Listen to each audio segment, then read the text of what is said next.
Mari kita bersatu di dalam doa. Bapa Surgawi, Tuhan Allah kami yang hidup, nyatakanlah isi hati-Mu kepada kami anak-anak-Mu. Kristus Sang Firman hidup bersabdalah, Roh Kudus terangilah hati dan pikiran kami. Kiranya ucapan mulut hamba-Mu dan perenungan hati kami semua berkenan kepadamu, ya Tuhan Allah, gunung batu dan penebus kami yang hidup. Amin. Pembacaan kitab suci pagi hari ini terambil dari kitab Mazmur nomor 146. Saya akan membacakan untuk kita semua.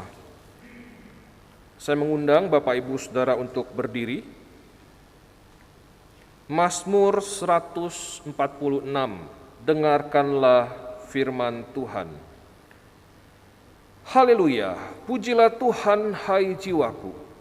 Aku hendak memuliakan Tuhan selama aku hidup, dan bermazmur bagi Allahku selagi aku ada. Janganlah percaya kepada para bangsawan, kepada anak manusia yang tidak dapat memberikan keselamatan. Apabila nyawanya melayang, ia kembali ke tanah. Pada hari itu juga lenyaplah maksud-maksudnya.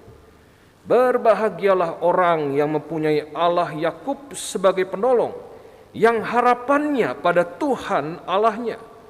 Dia yang menjadikan langit dan bumi, laut dan segala isinya, yang tetap setia untuk selama-lamanya, yang menegakkan keadilan untuk orang-orang yang diperas, yang memberi roti kepada orang-orang yang lapar. Tuhan membebaskan orang-orang yang terkurung. Tuhan membuka mata orang-orang buta. Tuhan menegakkan orang yang tertunduk. Tuhan mengasihi orang-orang benar. Tuhan menjaga orang-orang asing, anak yatim dan janda ditegakkannya kembali, tetapi jalan orang fasik dibengkokkannya. Tuhan itu Raja untuk selama-lamanya. Allahmu ya Sion, turun-temurun. Haleluya. Berbahagialah setiap orang yang mendengarkan firman Allah dan yang memeliharanya. Firman-Mu Tuhan, pelita bagi kakiku dan terang bagi jalanku. Haleluya. Haleluya, haleluya, haleluya.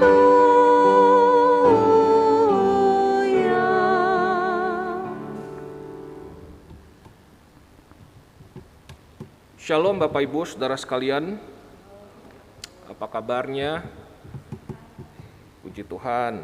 Kalau sehat puji Tuhan, kalau sakit juga puji Tuhan ya Bapak Ibu Saudara sekalian. Kita masih diberikan kesempatan untuk hidup hari ini. Bapak Ibu Saudara sekalian, Yohanes Calvin, seorang reformator, pernah berkata demikian. Hati manusia itu adalah pabrik berhala. Hati manusia itu terus memproduksi berhala-berhala. Tak henti-hentinya manusia ini memproduksi berhala. Beda zaman tentunya berhalanya beda, tetapi esensinya sama. Yang namanya pemberhalaan itu adalah pada dasarnya kita mencampur adukan antara pencipta dan ciptaan. Sang Maha Kudus, Sang Khalik yang tak terjangkau itu, yang sebetulnya terpisahkan dari ciptaan, kita campur adukan dengan ciptaan, apapun itu. Ketika ini bercampur aduk, disitulah pemberhalaan sedang terjadi. Pemberhalaan pada dasarnya adalah kita menaruh harapan pada apapun itu selain Tuhan. Kita menyembah apapun atau siapapun selain Tuhan. Di satu kerajaan ada seorang ibu yang ditimpa musibah. Ibu ini punya seorang suami dan 2 anak-anak. Kerajaan ini baru saja menang dari perang. Dan ketika perang itu terjadi di kerajaan ini, ibu ini dan keluarga besarnya semua dibunuh, semua mati. Yang tersisa hanyalah ibu ini, suaminya, dan 2 orang anaknya. Satu hari si suami dan kedua anaknya ini pergi ke hutan untuk mencari kayu bakar. Ketika mencari kayu bakar, rupanya ada seekor harimau di sana yang kelaparan dan menerkam si suami dan kedua anaknya. Alhasil, mereka bertiga meninggal. Tinggallah si ibu ini sendiri. Seorang janda, keluarga besarnya sudah tidak ada. Bagaimana dia akan bertahan hidup?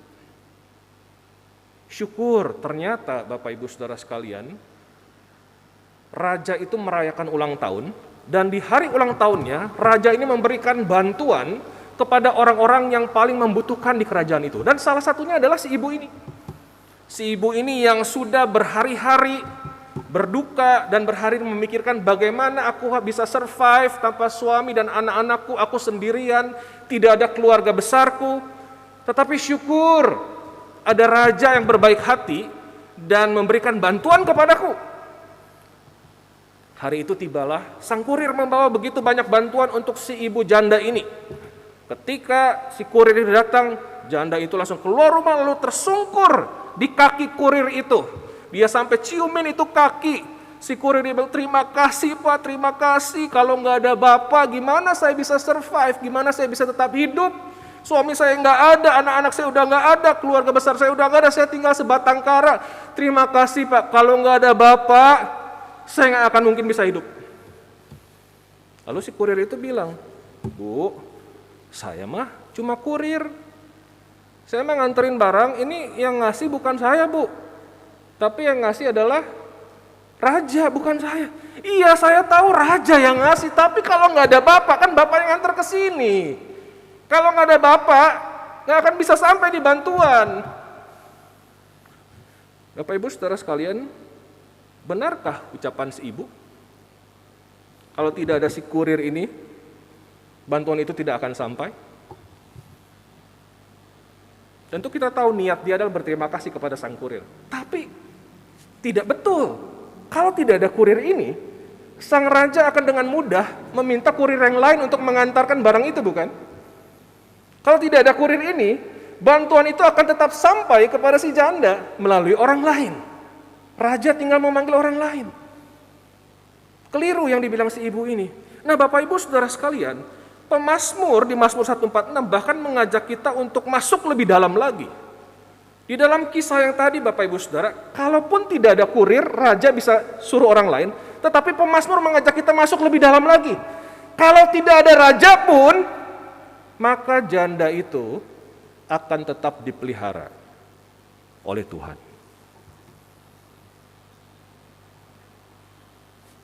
Ini yang dia katakan Bapak Ibu Saudara di Mazmur 146. Jangan percaya pada bangsawan, pada para penguasa katanya. Jangan percaya di sini maksudnya apa sih Bapak Ibu Saudara? Maksudnya itu jangan mengandalkan. Jangan menaruh pengharapanmu kepada orang-orang yang berkuasa. Jangan pernah menaruh pengharapanmu pada orang-orang yang berkuasa. Orang-orang yang kamu pikir hanya mereka yang bisa menolong kamu. Jangan pernah. Kenapa? Sederhana alasannya Bapak Ibu Saudara. Alasannya adalah di ayat yang keempat Bapak Ibu Saudara dia katakan, apabila nyawanya melayang ia kembali ke tanah. Pada hari itu juga lenyaplah maksud-maksudnya. Kenapa? Jangan menaruh harapan kita pada orang-orang yang kita pikir hanya orang itu yang bisa menolong. Karena orang itu hanyalah manusia. Orang itu siapapun itu, dia fana adanya. Kapanpun Tuhan bisa ambil nyawanya. Kapanpun dia bisa kembali menjadi tanah. Kan itu jangan pernah mengandalkan siapapun di bawah kolong langit ini. Jangan pernah mengandalkan ciptaan, karena ciptaan itu akan berlalu. Nah Bapak Ibu Saudara sekalian, kalau kita perhatikan Mazmur 146 ini banyak bicara tentang Tuhan itu akan dibilangnya akan menegakkan keadilan untuk orang diperas, memberi roti kepada orang-orang yang lapar. Ini kalau kita simpulkan, sebetulnya yang di-highlight di bagian ini itu adalah orang-orang yang paling lemah. Kelompok orang yang paling rentan. Kelompok orang yang paling tidak berdaya. Nah pertanyaannya kenapa kelompok orang itu yang di-highlight oleh pemazmur di bagian ini? Nah Bapak Ibu Saudara sekalian, di dalam konteks dunia kuno, orang-orang lemah ini bergantung hanya pada satu sosok. Siapakah itu? Sosok raja. Karena itu sebuah pemerintahan dunia kuno itu dinilai baik atau tidak, adil atau tidak, itu berdasarkan bagaimana sang raja memperhatikan kelompok orang yang paling remah ini. Janda, yatim piatu, orang-orang yang tertawan. Itu bergantung pada raja betul-betul. Kalau ada raja yang baik, maka mereka aman. Kalau ada raja yang brengsek, mereka pasti sengsara. Nah, pemazmur ingatkan, Bapak Ibu Saudara sekalian, jangan pernah mengandalkan raja-raja ini. Raja akan silih berganti, raja baik akan berganti. Mungkin ada raja jahat yang berkuasa, tetapi orang-orang ini akan dipelihara oleh Tuhan. Karena pada dasarnya yang memelihara bukanlah raja ini hanyalah alat di tangan Tuhan.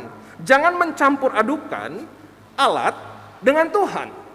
Ketika ini terjadi, maka pemberhalaan sudah terjadi.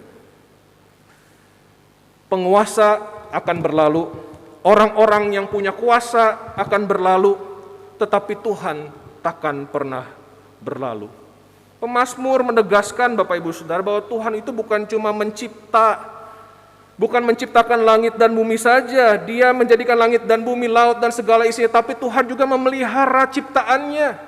Dia bukan seperti tukang jam analog yang dia bikin jam mekanik, setelah bikin jam, sudah jadi nih jamnya bagus, lalu dijalankan begitu saja, dia tinggalkan. Tuhan bukan tukang jam, Bapak Ibu Saudara sekalian. Tuhan turut campur, terlibat aktif di dalam kehidupan dunia ini, bahkan akan terus terlibat aktif. Generasi akan berganti dengan generasi, tetapi Tuhannya sama. Dan inilah alasan kenapa pemazmur memuji Tuhan dan mengajak umat Tuhan untuk memuji Tuhan. Karena sekalipun penguasa-penguasa yang baik akan berlalu pun, Tuhan akan pelihara. Karena sumber pertolongan kita bukanlah dari orang-orang ini. Orang-orang ini hanyalah alat belaka. Yang Tuhan bisa pakai, Tuhan juga bisa tidak pakai. Tuhan bisa pakai segala cara. Tuhanlah penolongnya.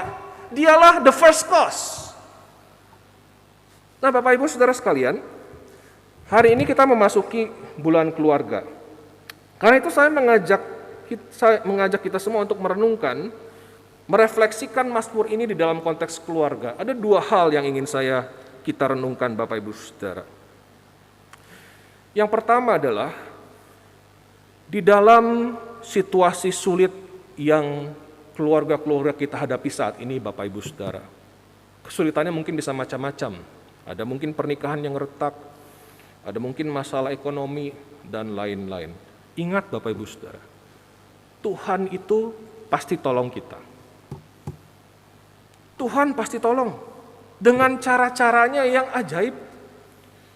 Jangan pernah kita mengurung Tuhan, mengotakkan Tuhan. Tuhan itu kalau tolong caranya harus begini. Kadang-kadang itu yang terjadi ya Bapak Ibu Saudara ya.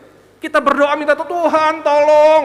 Tapi ketika kita berdoa gitu, kita tuh sudah punya ide dulu, kalau Tuhan mau tolong nih, tolongnya harus cara A ya, jangan cara B, jangan cara C loh Tuhan. Tuhan tolongnya cara A. Kita ngatur Tuhan, kita minta tolong, tapi kita atur Tuhan Bapak Ibu Saudara. Tuhan nggak bisa diatur. Tuhan itu sangat dalam tanda kutip liar. Dia bisa pakai cara A sampai Z, cara apapun dia bisa kita pakai, dan sering kali cara Tuhan itu tidak bisa kita duga, Bapak Ibu Saudara sekalian. Seorang teman pernah cerita, waktu SMA, kerusuhan 98, dia SMA, dia pulang sekolah. Ketika pulang sekolah, situasi sudah sangat mencekam di Jakarta. Di Bogor waktu itu, saya ingat, waktu itu juga saya SMA, di Bogor aja kita udah serem, apalagi di Jakarta. Situasi sudah sangat mencekam. Dia pulang sekolah, dia bingung mau kemana. Naik angkutan. Matanya cuma segaris, teman saya ini Bapak Ibu Saudara. Mata cuma segaris, dia mau kemana? Dia pulang mau cari angkutan umum dari sekolahnya, dia jalan di komplek perumahan, dia lihat di depan sudah ada massa jalan ke sini. Ada pada masuk ke minimarket pada ngejarah. Dia lihat ke belakang, orang-orang dari sini juga datang. Dia pikir dia akan mati hari itu. Dia cuma bisa berdoa, Tuhan tolong, Tuhan tolong, Tuhan tolong. Tolongnya apa? Tolong supaya masa ini jangan bergerak ke saya. Tolong jangan sampai mereka bergerak, biarlah dia belok ke kanan atau ke kiri, jangan ke sini. Tapi apa yang terjadi? Masa itu terus jalan Bapak Ibu Saudara, sehingga dia bingung mau kemana gua. Mau maju salah, mau belakang salah. Tuhan tolong, dia cuma bisa bilang Tuhan tolong, Tuhan tolong. Tiba-tiba ada pemilik rumah yang dekat situ, dia buka rumah, ibu berkerudung, dia bilang, Dek, masuk sini Dek, masuk sini Dek. Dia masuk ke rumah itu, dan dia bersembunyi di rumah itu. Itu pengalaman yang dia tidak pernah lupakan Bapak Ibu Saudara sekalian. Dia mintanya apa? Dia pikir, mungkin pada saat itu berpikir, Tuhan kalau mau tolong harus belokin ke sana ke sini. Itu yang ada di benak dia Bapak Ibu Saudara. Tapi Tuhan punya cara yang tidak dia duga sama sekali. Lewat seorang ibu di situ, orang asing, dan membiarkan dia masuk bersembunyi di rumahnya. Inilah cara Tuhan menolong Bapak Ibu Saudara sekalian. Karena itu, apapun yang sedang kita alami dalam keluarga saat ini, ingat Bapak Ibu Saudara, jangan pernah kita mengurung Tuhan di dalam pemikiran kita sendiri. Cara Tuhan itu ajaib. Begitu banyak cara dia bisa menolong kita. Jangan pernah kita atur Tuhan. Kalau mau tolong Tuhan caranya harus begini ya, harus begitu ya, harus lewat si ini ya, harus lewat si itu ya. Pada dasarnya ketika itu kita katakan Bapak Ibu Saudara, kita itu sedang memberhalakan sesuatu yang bukan Tuhan. Sumber pertolongan itu datangnya dari Tuhan. Lewat cara-caranya yang begitu banyak dan ajaib. Yang kedua Bapak Ibu Saudara sekalian,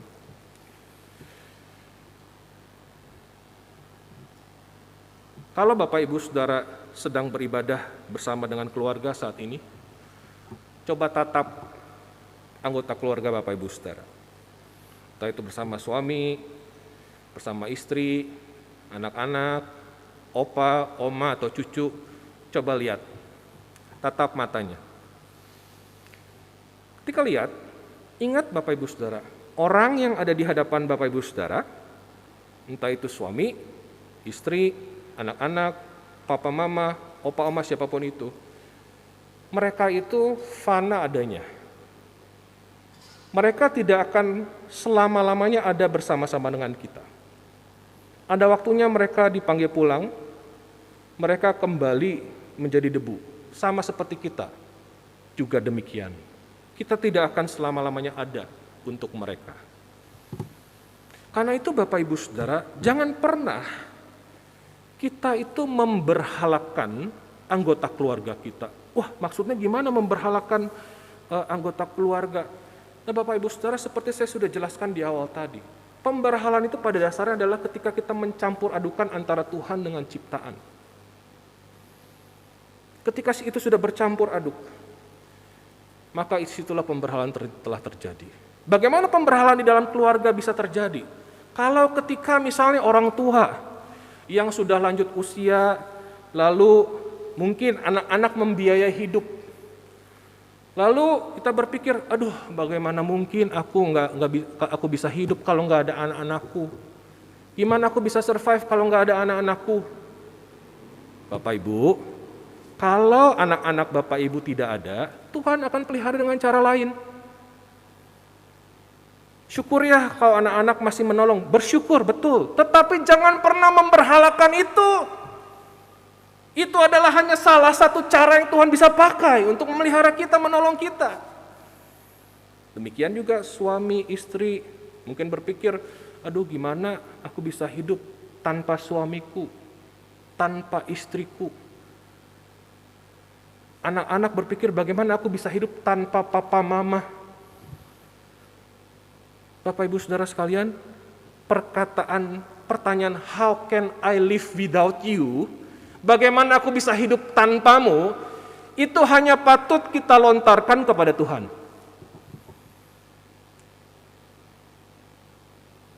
Secinta-cintanya kita sama suami, sama istri, kita nggak pernah bisa bilang, nggak pernah boleh bisa bilang, bagaimana saya nggak bisa hidup tanpa kamu.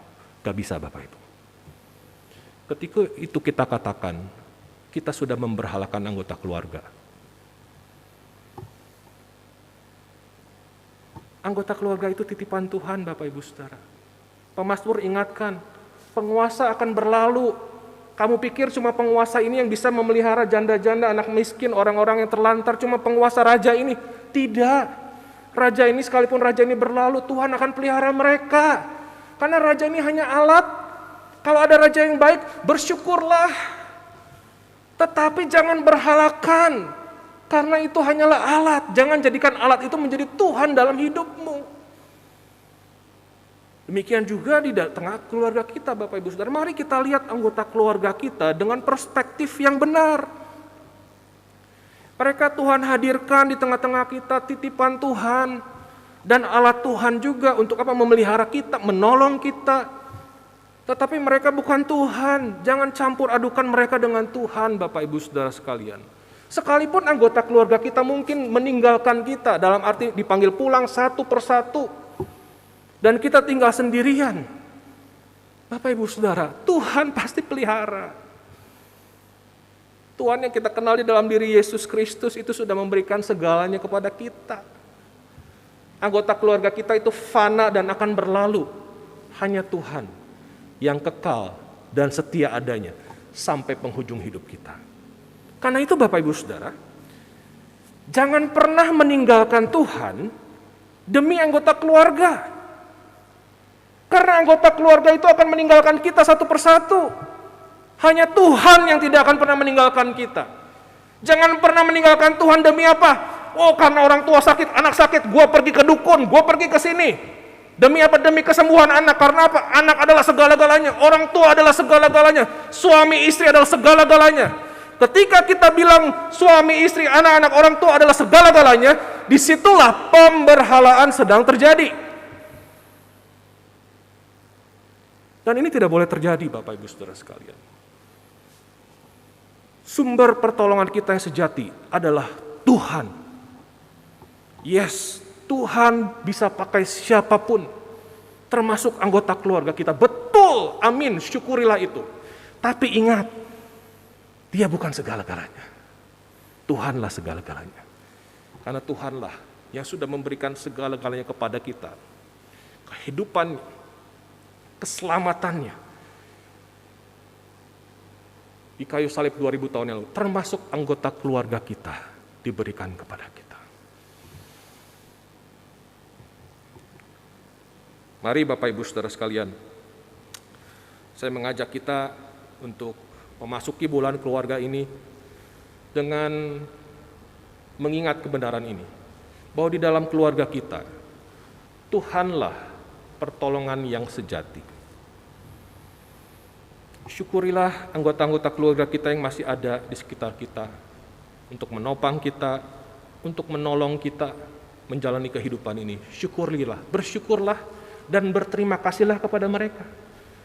Tetapi ingat, jangan campur adukan mereka dengan Tuhan. Hanya Tuhanlah yang layak kita sembah. Hanya Tuhanlah yang layak kita berikan segala-galanya. Hanya Tuhanlah yang boleh mendengar omongan kita. Bagaimana aku bisa hidup tanpamu, Tuhan. Kiranya Tuhan menolong kita semua. Amin.